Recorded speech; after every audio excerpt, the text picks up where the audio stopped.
Hi everyone, welcome to CP Commerce for You YouTube channel. This is useful for who are doing MBA, MCOM and all others commerce related students.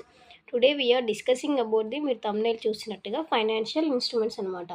అంటే today what we have to discussing here financial instruments అనేవి ఎన్ని types ఉంటాయి, దాన్ని how to calculate, how to classify them అనేది we have to discussing today class అనమాట. Any contract that gives to rise both financial assets in an entity and financial liability of an another entity. అంటే finance అనేది ఓ assets and liabilities two కేటగిరీస్తో run అవుతుంది కదా.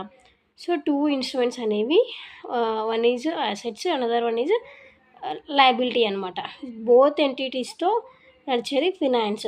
So financial instruments includes primary instruments and derivative instruments అనమాట. Primary instruments అంటే ఏంటివన్ primary instruments ఏంటివంటే ఇప్పుడు receivables అయ్యుండొచ్చు, పేయబుల్స్ అయ్యుండొచ్చు, ఈక్విటీ సెక్యూరిటీస్ లైక్ దట్ అనమాట. కమింగ్ టు డెరివేటివ్ ఇన్స్ట్రుమెంట్ అంటే ఏంటివంటే ఫైనాన్షియల్ ఆప్షన్స్ అనేవి ఉంటాయి కదా, ఫ్యూచర్స్ అండ్ ఫార్వర్డ్ స్టెప్స్ అనేవి ఉంటాయి అనమాట. అంటే it is the contract. Financial instruments అనేది కాంట్రాక్ట్. దేని కాంట్రాక్ట్ అంటే అసెట్స్ అండ్ లయబిలిటీస్ కాంట్రాక్ట్స్ అని we have to discussing, right. So contract అంటే ఏంటి అంటే arranging the between two among parties that has clear economic consequences. Finance అంటేనే economic consequences, right.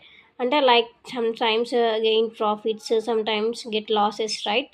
So arranging between two among parties that has a clear economic consequences that is called contract అనమాట. Now we are entering into our topic financial instruments అనేవి mainly categorized into three types, rights.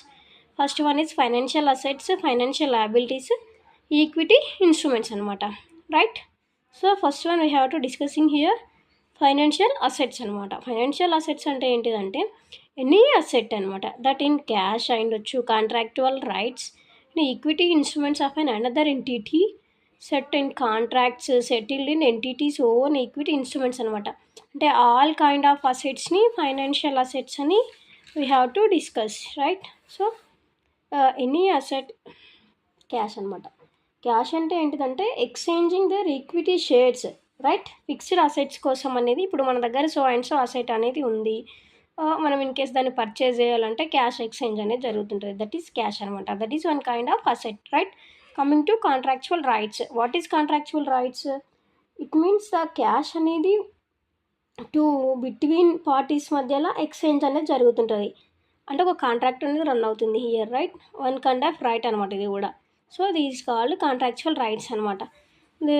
Financial assets examples is వచ్చేసి cash, investments, deposits అయ్యుండొచ్చు, trade receivables, loans receivables, any kind of assets is comes under financial assets అనమాట.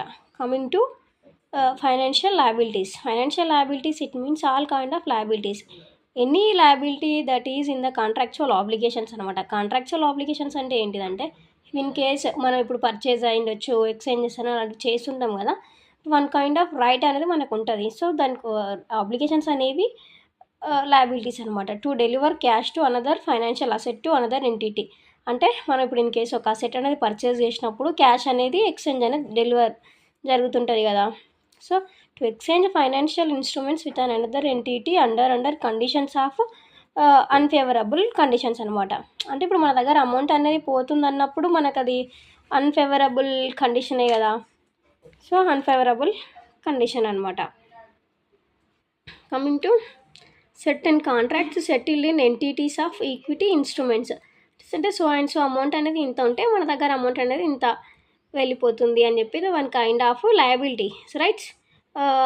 Financial liabilities examples వచ్చేసి trade payables, loans అయ్యుండొచ్చు, borrowings అయ్యుండొచ్చు, redeemable instruments అంటే preference shares అయ్యుండొచ్చు, debentures అనమాట. Preference share హోల్డర్స్కి certain percentage of dividend we have to distribute, right. We have to discussing in our last class. First profits వచ్చినప్పుడు డిబెంచర్స్కి we have to distribute the dividend, right. So coming to the equity instruments అనమాట. Equity instruments is equals to the financial liability అనమాట. So any contract that evidence with residual interest with an asset as an entity after deducting the of all its liabilities. అంటే ఏంటిదంటే ఇప్పుడు so and so asset value అనేది ఉంటుంది కదా. So asset వాల్యూలో we have to deduct from the liabilities, right. Then వచ్చేది మనకు equity instruments అనమాట. ఓకే. ఈక్విటీ ఇన్స్ట్రుమెంట్స్ ఎగ్జాంపుల్స్ వచ్చేసి ఈక్విటీ షేర్స్ అనమాట. ఈక్విటీ షేర్స్ అంటే ఏంటిదంటే varies to issue fixed shares అనమాట. అంటే ఇప్పుడు సో అండ్ సో షేర్స్ అనేవి మన ఫిక్స్డ్గా we have to distribute like preference share holders ఉంటాయి కదా, అలా అనమాట. Each warranties other instruments with and fixed equity shares అనేవి ఉంటాయి అన్నమాట, right. Today we have to discussing about the financial instruments, right.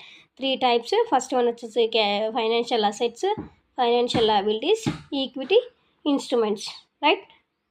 Thank you all. Please do subscribe my channel. In our next class, we are discussing about the capital structure theories anamata. Thank you.